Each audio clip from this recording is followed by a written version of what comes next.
Lo que los ecuatorianos hemos presenciado son eventos que suceden porque hay una fuerza oculta, clandestina, oscura, que tiene la intención de romper la democracia. Quienes actúan son peor que una bacteria que se mete en las entrañas del Ecuador para hacer daño. Hoy voy a demostrar de lo que es capaz la CIA en el Ecuador. Operación Fénix, en marcha. B312, emisión. Tracking verificado. Rojos, en el punto blanco, confirme. 0902, visibility 10. Cruzamos el límite. Suelten el paquete. Get out, get out.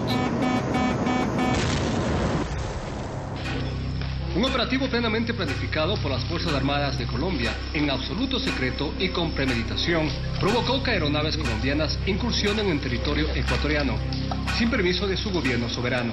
Han encontrado 15 cadáveres de guerrilleros, 2 guerrilleras heridas, en un campamento improvisado de la FARC a 2 kilómetros del río Putumayo. Es decir, no hay cómo equivocarse en que aquello era territorio ecuatoriano.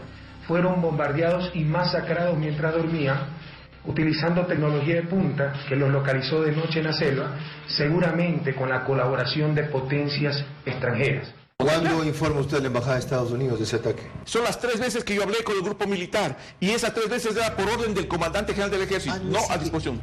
Vamos a ver. Mario Pazmiño es un militar retirado. Fue director de inteligencia del Ejército del Ecuador y fue relevado de su cargo por fallas de información. Mario Pazmiño le ocultó al presidente de la República, quien es su comandante en jefe, que el ataque a Angostura estaba muy bien planificado. Pazmiño siempre protegió a sus maestros, los agentes de la Agencia Central de Inteligencia de Estados Unidos, la CIA. Ellos formaron a Mario Pazmiño como un experto en seguridad.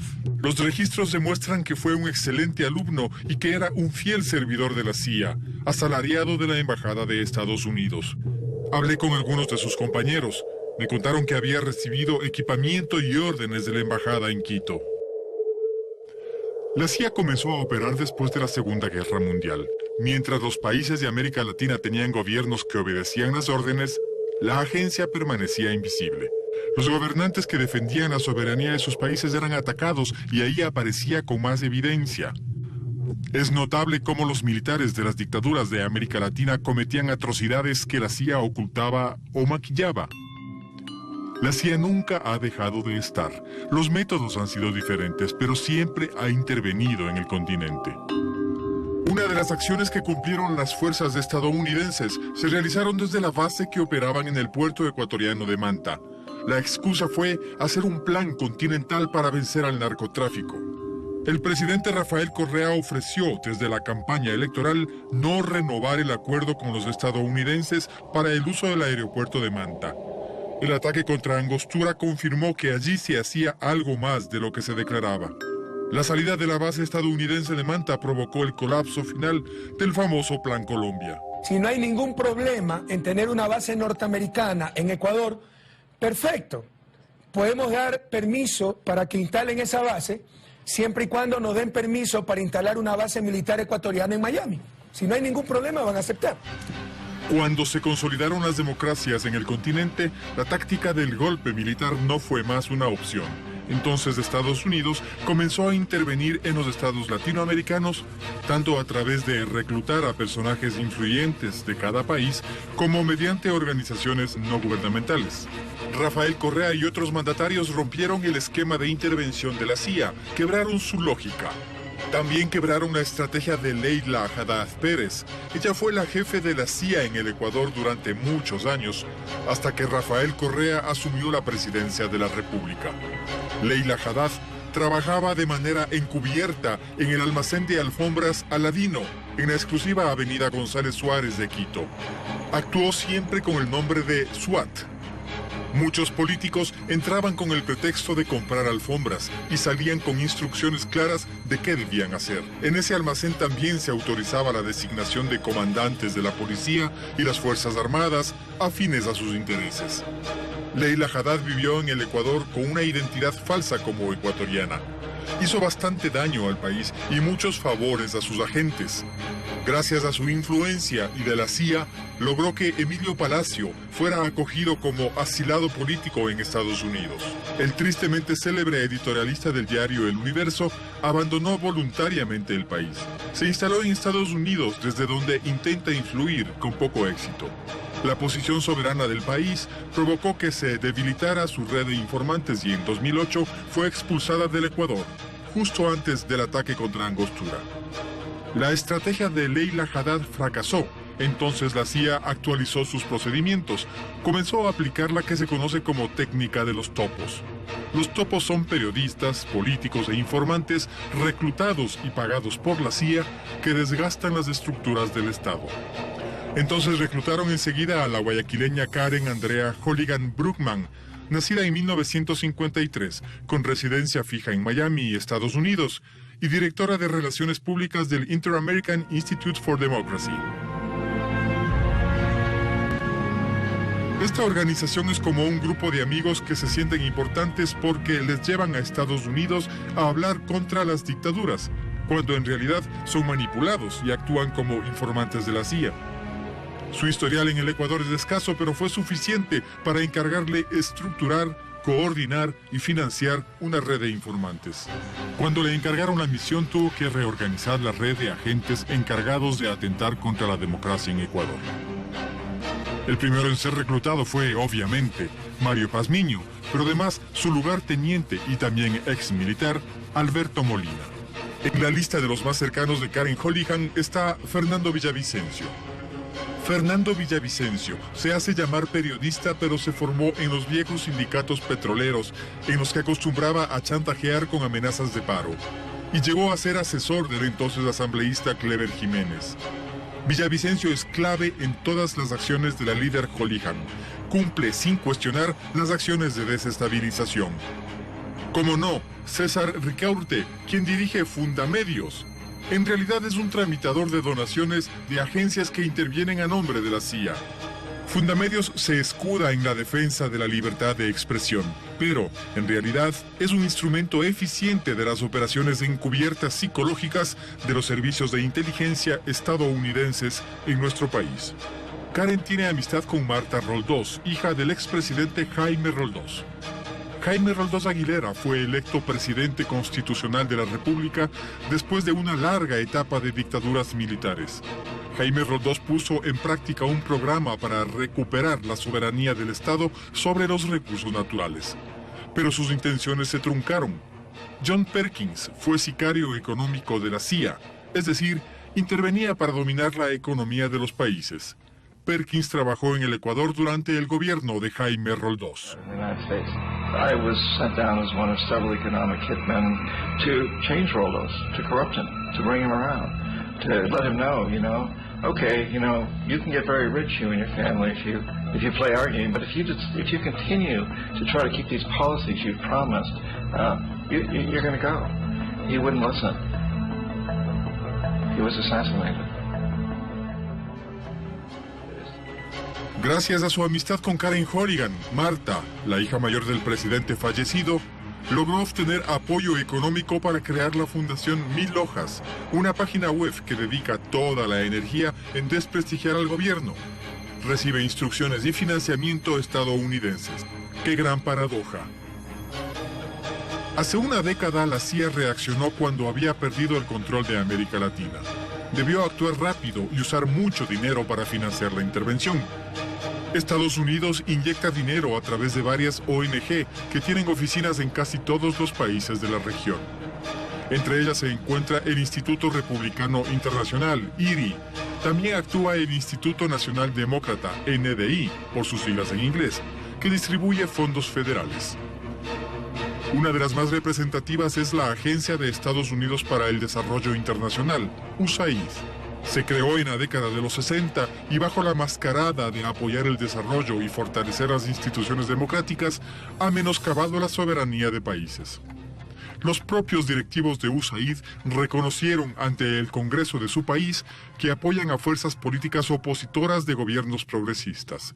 Se nutre de fondos federales. Su intervención ha tenido tan poco tino que debió sufrir las consecuencias.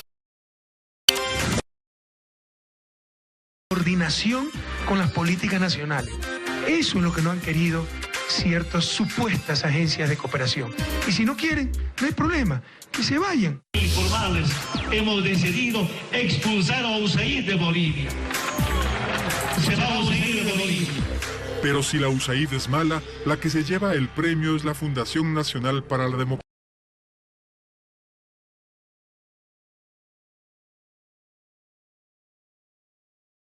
Pero encontré un recorte del... En la parte que interesa dice esto de NED. Se creó para llevar a cabo públicamente lo que ha hecho subrepticiamente la Agencia Central de Inteligencia durante decenios. Gasta $30 millones al año para apoyar a partidos políticos, sindicatos, movimientos disidentes y medios informativos. Los fondos provienen del Congreso de Estados Unidos. Una de las beneficiarias es Participación Ciudadana, organización que recibió de 2012 a 2015 más de $265.000 de esta organización. Pero, ¿para qué reparten plata tantas instituciones? Me parece que hay dos cosas. La primera es que los gobiernos progresistas del continente son una distracción y Estados Unidos necesita que esté tranquilo su continente para poder intervenir en otros países del mundo. Hay una segunda razón. El gobierno soporta mucha presión de las grandes empresas de Estados Unidos para que proteja sus negocios. Los gobiernos progresistas les quitan las ganancias. La economía de mercado está diseñada para que las grandes corporaciones ganen dinero. Ellos y nadie más. A Washington no le queda otra alternativa que activar todas sus organizaciones como la CIA o USAID para recuperar el control de la región. Y un presidente como Corea puede ser un ejemplo. Porque lo que hemos vivido hace 15, 20 años en América Latina es seguir un recetario que nos mandaron desde Washington. Entonces, por eso, yo creo que él es el target más blanco. El blanco más importante y que la vida de él está en peligro. En 2015 sucedió una de estas oleadas en las que Karen Holligan lideró personalmente las acciones. Se reunió con Marta Roldós y otras 2 personas en el restaurante El Rincón del Ceviche, en el barrio Urdesa de Guayaquil. Además tuvo un largo encuentro con Fernando Villavicencio en una cafetería del barrio La Floresta, que hoy ya no existe. También con Alberto Molina tomó café en un local del norte de Quito. Una red funciona con muchos puntos de contacto. Es difícil tener seguridad de quién sabe y quién no sabe para quién trabaja. Pero hay evidencias que nos permiten acercarnos a la verdad, como las siguientes. La Embajada de Estados Unidos de pronto mostró una gran preocupación por las próximas elecciones presidenciales en Ecuador. Gustavo Larrea fue un político que estuvo asociado a los movimientos sociales. Eran reconocidos sus nexos con la guerrilla colombiana y fue miembro del gobierno de Correa. Fundó el movimiento Democracia Sí con su hermano Marcelo, periodista que en el pasado escribió varios artículos. Pero los tiempos cambian. Gustavo y Marcelo Larrea informaron directamente a 2 agentes de la CIA en un almuerzo que se realizó en el restaurante Sol y Luna. Otra gran paradoja. Los anfitriones fueron Tyler Speaks, acusado de sabotear las elecciones y de atentar contra el Estado de Nicaragua. Es ahora el jefe adjunto de la sección política de la embajada y funcionario activo de la CIA. También asistió Timothy Peltier, consejero de Asuntos Políticos de la embajada y agente encubierto de la CIA en Cuba y Rumanía. Gustavo Larrea les informó con detalle respecto a la política nacional. A pesar de la abundancia de criterios vertidos, al final de la reunión explicaron su presencia a los medios de esta manera. Hemos almorzado aquí nada más. Se sabe que estaban reunidos con funcionarios de la Embajada de Estados Unidos. Equivocados. ¿Seguro? Seguro.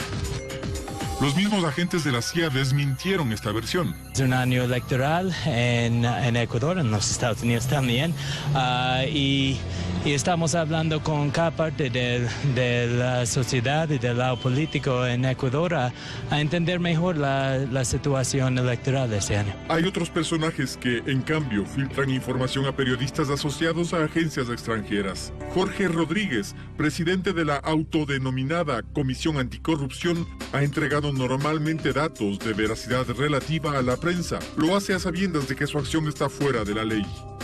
Esas informaciones caen en manos de Juan Carlos Calderón, de la revista digital Plan B, quien publica la información y en muchos casos la comparte con Mónica Almeida, editora regional del diario El Universo. Juan Carlos Calderón tuvo su desarrollo en la extinta revista Vanguardia. Cuando quebró se juntó con Cristian Zurita y pidieron a la NED que financie una nueva publicación. Fundaron Plan B, una revista digital que intenta llamar la atención con escándalos contra el gobierno nacional y por la que pasan muchos de los colaboradores de Holihan. Una de ellas es María Laura Patiño, abogada que funciona como una colaboradora operativa. María Laura Patiño, para citar un ejemplo, ha presionado a Calderón para que cumpla con las formalidades que le exigen sus jefes en Estados Unidos. Con frecuencia han debido llenar largas formas que les envió NED para que sean justificados el uso de los fondos y lograr la aprobación de nuevos aportes de dinero. Juan Carlos Calderón también está nombrado en el rol de pagos de los meses de enero y febrero de 2016, cuando recibió honorarios por $1,200 al mes. Andrés Páez es una pieza clave para la desestabilización. Es el político que convocó a varias de las más violentas manifestaciones que sucedieron el año pasado. Comenzó su carrera política en el partido Izquierda Democrática, movimiento al que llevó al colapso. Enseguida se unió a Guillermo Lasso y ahora es asambleísta por el movimiento Creo. Y tenga la certeza, presidente Correa, que estoy dispuesto a enfrentar lo que se me venga. Porque sé que podrán encarcelar mis huesos, pero jamás mi alma, ni mi espíritu rebelde frente al despropósito, al desenfreno, a la imposición de un régimen incompatible con la trayectoria histórica de libertad de mi patria. A lo mejor deba explicar cuál es su relación con Karen Holihan, que está a la izquierda en esa mesa, y cómo interactúa con Fernando Villavicencio, que está en la parte derecha de la mesa. En 2014 pidieron ser recibidos por los aportantes de Miami. Y luego, en 2015 hubo otro encuentro y es otra evidencia de este relacionamiento. Los hermanos Isaías, prófugos de la justicia ecuatoriana por ser los responsables del feriado bancario del año 2000. Es necesario poner atención en esto. Karen Holihan organizó el denominado Primer Foro Ecuador en el Hotel Ramada de Jalalía, en Miami, cuyo propietario es Roberto Isaías. Sucedió el 31 de julio de 2015. Karen pagó $3,000, que fue el costo del evento, y también le pagó un almuerzo a Andrés Páez. En este foro, que estuvo permanentemente resguardado por la policía local, asistieron también Emilio Palacios y Carlos Vera. Muy cerca de William y Roberto Isaías ha trabajado José Tobar Tobar, quien además fue asistente del político Andrés Páez. En estos niveles de manipulación, las coincidencias no existen. Tobar dirige el medio Focus, que ataca por todos los flancos al gobierno y que apoya de varias maneras al programa A Quemarropa del político Carlos Vera. Tobar y su hija Diana formaron el medio digital Yo Protesto, otro espacio creado exclusivamente para atacar al gobierno nacional y cuyos servicios han sido contratados por el político Andrés Páez. Los contactos forman una larga lista de políticos quienes han participado de diferente manera. Son típicos los ataques coordinados. Para potenciar estos ataques, Karen Holihan ha intervenido en aspectos estratégicos como el siguiente. En el Hotel Ramada Plaza de Panamá se llevó a cabo un taller de seguridad digital dictado por Fernando Cuervo, de Internet Security Coalition. Asistieron periodistas opositores de Venezuela y los peones de la estrategia de Ecuador, Fundamedios, Plan B, Participación Ciudadana y Mil Hojas. El taller se llevó a cabo los días 29 y 30 de julio de 2015. Es bueno saber que la estrategia también incluye a políticos, quienes se convierten en voceros de posiciones que pretenden romper la democracia y que son quienes dan las opiniones, las cuales son reproducidas después en los medios de comunicación digitales. Obviamente, uno de los más cercanos y fieles ejecutores de las estrategias de la CIA es Fernando Villavicencio, quien apareció frente a la opinión pública cuando, tras una orden judicial, la fuerza pública allanó su residencia. Luego de un análisis exhaustivo, se descubrió que en la computadora de Villavicencio había información muy sensible con respecto a la seguridad del presidente de la República. Otro personaje oscuro es el peruano Víctor Rojas. Él dirige la sede en Lima del estadounidense Instituto Nacional Demócrata. El 18 de febrero de 2015, Víctor Rojas cenó en el restaurante Patria con varias personas, entre ellas Darío Tapia, secretario de Movilidad del municipio de Quito, el alcalde de Quito Mauricio Rodas y su hermano Armando, quien fue ministro de Finanzas. El 19 de febrero de 2015 se encontró en el Hotel Quito con Ruth Hidalgo, directora de Participación Ciudadana. Pues sí, esta institución, que tiene una relación activa con grupos opositores, recibe fondos de varias organizaciones estadounidenses relacionadas con la CIA, USAID, NED, IRI, entre otras. Rojas, en los dos casos, luego de los encuentros, se dirigió a la Embajada de Estados Unidos. No se tiene constancia de los temas que fue a informar, pero con los antecedentes descritos no sería ninguna charla inocente. A propósito, Mario Pazmiño no ha estado descansando. El 27 de agosto de 2015 hubo un acto especial en la Universidad Andina Simón Bolívar. Por instrucciones de Karen Hollihan, se presentó el libro Análisis de las repercusiones del socialismo del siglo XXI. Es un impreso en el que participan los amigos latinos reunidos alrededor de la idea de derribar los gobiernos progresistas de la región: Venezuela, Cuba, Ecuador, Bolivia y Argentina. Quienes asistieron a la presentación en el Ecuador son muchos de los que están en esta pared. La CIA actúa también a través de intelectuales. La táctica es clara. Cualquier propuesta que hace el gobierno nacional tiene que ser rechazada y debe provocar enfrentamientos violentos. Primero fue la propuesta de la ley de herencias, que afectaba a menos del 1% de la población más rica del Ecuador. Luego, el proyecto de enmiendas constitucionales. Fueron sucesos suficientes para que políticos como Andrés Páez hagan lo que mejor saben: atentar contra la democracia. Andrés Páez organizó marchas cada vez más agresivas en Quito y alentó a los manifestantes a ser más y más violentos. Necesitaban un muerto. En la convulsión provocada por la CIA se encontraron periodistas que tenían antecedentes de medios digitales beligerantes. Se juntaron José Hernández con su bitácora Sentido Común y Roberto Aguilar con su blog Estado de Propaganda, ambos espacios destinados exclusivamente a atacar al presidente de la República. También se integró Gabriel González, de Crudo Ecuador. Él es otro de los que ha recibido fondos de Fundamedios por $24,000, además de dinero del municipio de Quito. Y por último, el periodista Martín Pallares, quien fue separado de Diario El Comercio. El año pasado, Martín Pallares fue comisionado por sus socios para buscar dinero en Estados Unidos. En octubre de 2015, Martín Pallares se reunió con los encargados del hemisferio sur del Congreso de los Estados Unidos, a quienes les pidió que financien el periodismo digital. Se encontró con los donantes de Fundamedios y los directivos de NED, de Freedom House y de IRI. Luego con el director del hemisferio sur del Senado de los Estados Unidos, quien ofreció presionar para conseguir financiamiento para su propuesta de periodismo digital. También tuvo un encuentro con Roger Noriega, quien fue subsecretario de Estado para Asuntos del Hemisferio Occidental y embajador de Estados Unidos ante la OEA. Así nació la revista digital Cuatro Pelagatos, con dinero de la CIA. Digo yo, una cosa es hacer periodismo, otra diferente es hacer partidismo, como han hecho por años Pallares, Hernández, Aguilar, Calderón y Zurita. Pero recibir fondos de la CIA como pago por oponerse cambia por completo el panorama. Eso tiene otro nombre. Hubo muchos como Karen Hollihan en el pasado y habrá muchos en el futuro. El Ecuador nunca podrá dormir tranquilo. No pensé que la CIA influenciara tanto en el Ecuador, y esta es solamente la punta del ovillo.